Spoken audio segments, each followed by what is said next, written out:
Sawadee krap, good evening, and welcome to August 20th, 2023's edition of Sunday in Thailand, an English language weekly news roundup on Nomad Media Thailand YouTube channel with me, Varin Sachadeo, your host.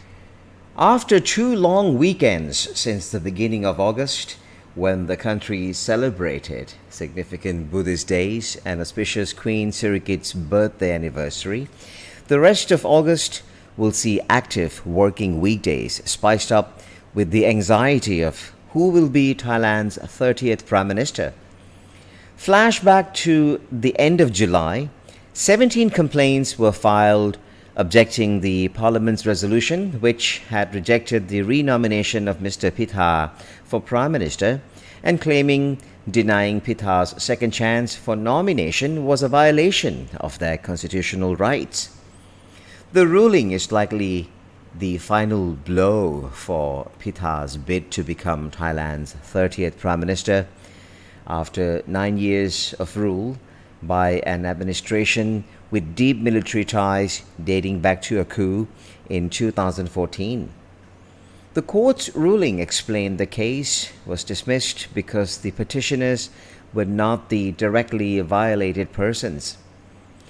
After the ruling was notified and made public, Speaker Wan Muhammad Nomatha announced the date for voting of Prime Minister candidate on Tuesday, August 22nd at 9:30 a.m.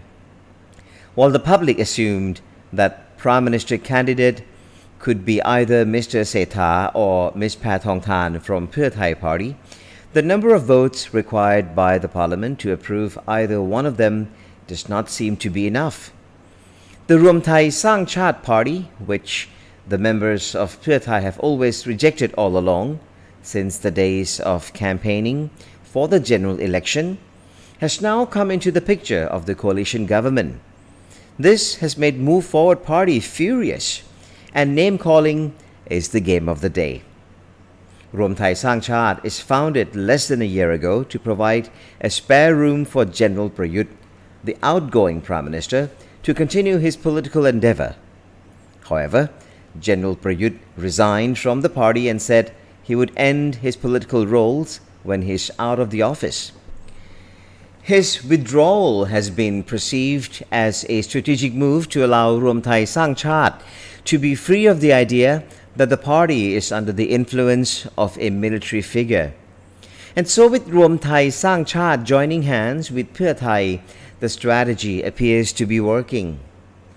The Democrat Party, on the other hand, which is Thailand's oldest political party, considers themselves the opposite side of Pheu Thai Party and has been hesitant about joining the coalition led by Pheu Thai due to the confrontations in political turmoil in the past.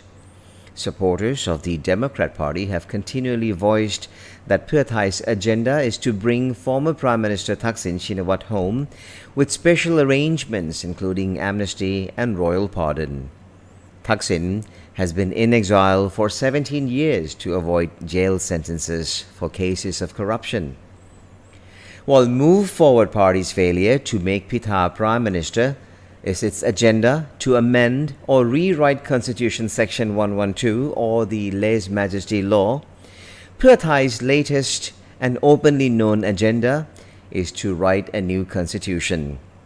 Since the present constitution stipulates uncompromising laws on corruption, it's plain to see the motive of the attempt to draft a new constitution. All in all, the obstacle in forming the government via coalition originated from not only the ministerial quota for each party, but also the stigma surrounding what these political parties have done, and particularly what they have done to themselves. Welcome to Naughty by Elizabeth. Motivation and rewarding are important to help young children get into their routines. They like to have choices and be involved in the decision making of their schedule. Always explain the reason why to do things. Make it playful and don't rush them. Be strict with the agreed condition of the reward, but also help them to achieve it. Remember to praise their efforts. not just the end result. Like, thank you for tidying up your toys after playing. It really makes our house nice and clean. The reward can simply be your kind words that are specific to their good behaviors, your big smile or a big hug.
Thailand is one of the most popular destinations in the world. Year 2023 sees Bangkok at the top of the list of most visited countries in the world, a ranking by worldwideweb.travelnest.com. Bangkok maintains the number one position it achieved in the previous year. At number two is Paris, up from number three in 2022, and London comes in at number three, one step down from its number two last year. Apart from spectacular beaches and islands and colorful culture, Thailand is becoming more and more known for its health tourism. Hundreds of thousands of visitors to Thailand include appointments with doctors and dentists at first-class Thai hospitals in Bangkok and major cities like Pattaya, Phuket, and Chiang Mai. And back in July this year, the government launched the campaign Discover the New You to promote health and wellness travel in Thailand. And to fill us in with more information about this campaign, joining me now once again, my partner in crime, the editor-in-chief of Sunday in Thailand, Kun Pat Sang Tham, who's also the co-host of our morning show on the same channel, Nomad Media Thailand, that is Thailand Morning Call, but that's in Thai, and this one is in English. So welcome back, Kun Pat. Sawadee krap. How are you doing? สวัสดีครับ Good and healthy Sunday to you and our audience. Thank you so much. So discover the new you. Even though we don't have the government yet, but the Tourism Authority of Thailand and the Ministry of Tourism and Sports are still working in full swing to promote tourists, because this is our major income and the lifesaver for the economy this year. One of the factors that can be seen as a lifesaver for Thai economy this year. Well, the tide is high and we're moving on with a punch.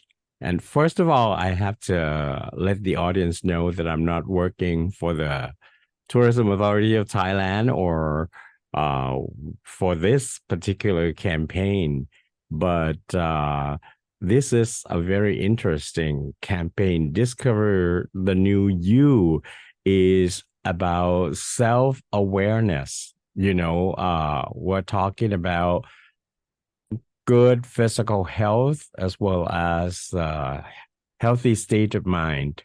So I think it's something that everybody in the world is hoping for, to be physically healthy and to have a very clear state of mind. Health and wellness, I think, are the two elements that have become very popular worldwide, especially when it comes to promoting tourism post-COVID. But what are the advantages for Thailand as destination when it comes to promoting health and wellness? What do we have? Health tourism has been in the focus for the last 2 decades. And since I have friends and family members who live overseas, and they have made it a point to come to Thailand very regularly, at least once a year, just for the physical checkup, and for some of them, after having been diagnosed with a little bit of illnesses, then they choose to come here because of the quality of healthcare that Thailand can provide. And this has become a known fact around the world. And if you remember, during the peak of the COVID, Thailand has been ranked very highly, and it's number one in Asia. The countries which are ranked higher, they are in Western country. So it's a proof that our healthcare provision is very competitive. And so, when people can travel around the world much easier than in the past, the airfare is more accessible. And a lot of them have traveled to Thailand several times, and they love the country.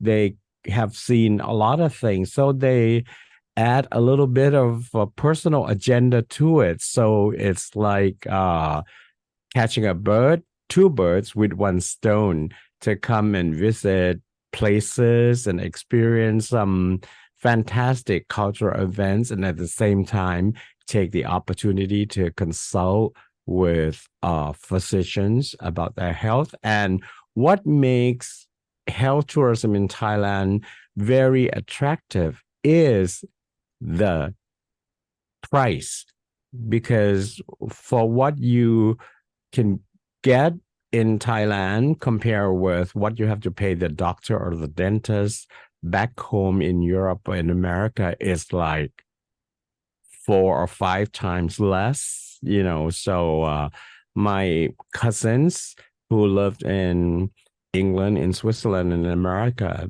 they have been coming here to see their dentist once a year for the past 15 years already. So this campaign is, of course, picking up from the hype that has been going on for quite some time, but now they kind of systemize it, and let everybody which is relevant to the tourism industry become involved. For example, the health resort, health spa, hotel, and the massage and the traditional how do you call it? The traditional Thai medicine schools and stuff like that. Mhm. Alternative medicine, that's what they call it. Yes, thank you. Yeah. Yeah. Yeah. So, and how are the Thai hospitals being perceived in terms of services and in terms of personnel, or the craftsmanship, and also the caliber of all the doctors here? The general perception all along about Thailand is that the Thai people don't speak English as widely as people in the Philippines or in Malaysia, Singapore, or Hong Kong.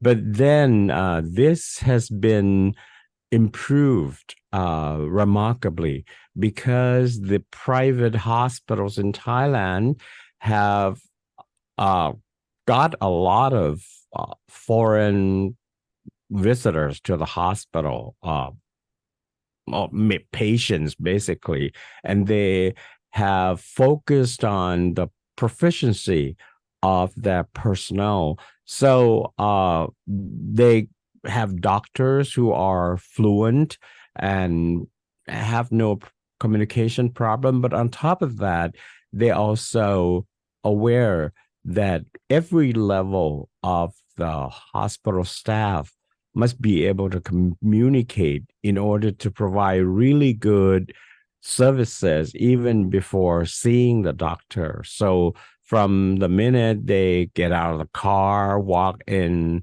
through the entrance of the hospital, everybody speaks English. And that's very important because when you go to the hospital and you have no problem communicating, then you feel very comfortable, and psychologically that gives you the impression that you're going to get something that you can trust. And so there are quite a number of first class private hospitals that have been invested in quality staff, from the floor staff all the way to the doctor. And the quality of the Thai doctor has been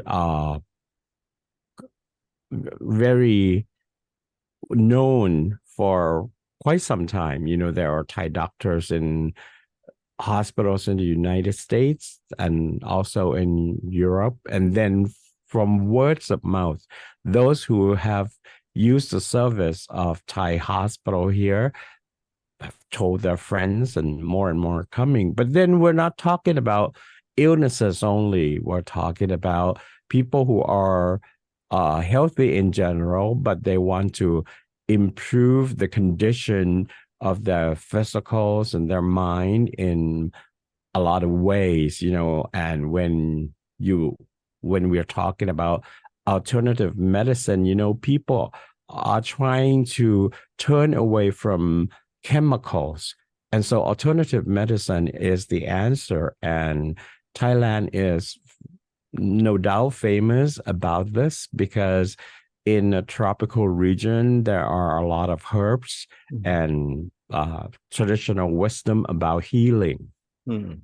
Fantastic. Well, I've been to a couple of top-notch hospitals that don't look like hospitals. They look like beyond 5-star. stars, beyond 7 stars hotel, the suite overlooking the river, for instance, or it's like you're in the 5-star hotel, the private entrance, separate floor. There's a lounge for the visitors, or visitors can also stay with the patient. So, at a fraction of a price when compared to other destinations. So we encourage you to study more about this campaign, Discover the New You. So how do we do that? I mean, is it like an ongoing campaign, or how does it work? It's gonna go on and on for a long time, at least until the budget for promotion runs out. But this campaign is coordinated with all the people involved in the health and the tourism industry. And so far, there are more than 100 operators of health resort and massage places. Do we say massage parlors? Would we give a wrong impression saying massage parlor? But health massage places and hotels. And of course, it has to do with your food dietary plan, because if you want to rejuvenate your body, you have to change or improve your diet. And so with a greater number of business operators to cater to this need, I think the campaign will be here to stay. Absolutely. And because that's basically our strength, one of Thailand's strength when it comes to medical and health-related tourism. So we're going to leave you with that, the campaign, Discover the New You. And I'm ending the show with this short clip which will be the highlight for Sunday in Thailand next weekend, next Sunday, the Festival of Dance and Music. This year is the Silver Jubilee. So we'll leave you with the highlights. And next week, do come back and tune in for our exclusive interview with ROB, Rosina Oberoi Bajaj, the director of the festival. She's with us and she'll tell us more about, all the highlights of all the performances this year as they celebrate the Silver Jubilee. You've been a part of this festival, right, Pipat, in the past? Well, I have been going for several concerts and ballets and shows. I have seen West Side Story at Thailand Cultural Center as part of this event, Bangkok's International Dance and Music Festival. And I would love to see this production again, all American, and it's put together by Broadway veterans. These are the people who have worked with Broadway musicals for decades, and of course, if you attend this particular production of West Side Story, you would certainly have something that is meticulous, choreography and particularly the singing. And from what I heard, we get to see it even before it goes on Broadway. So we'll be the first audience for this particular production, West Side Story, this year. That's one of the highlights. And well, thank you for tuning in. Thank you for watching. And that's a wrap for this week's edition of Sunday in Thailand. We see you next week with our special guest, Rosina Oberoi Bajaj, for the 25th anniversary of the Bangkok International Festival of Dance and Music. For today, Kun Pat and I, Warin, we're both signing off. Have a great evening. Sawadee krap.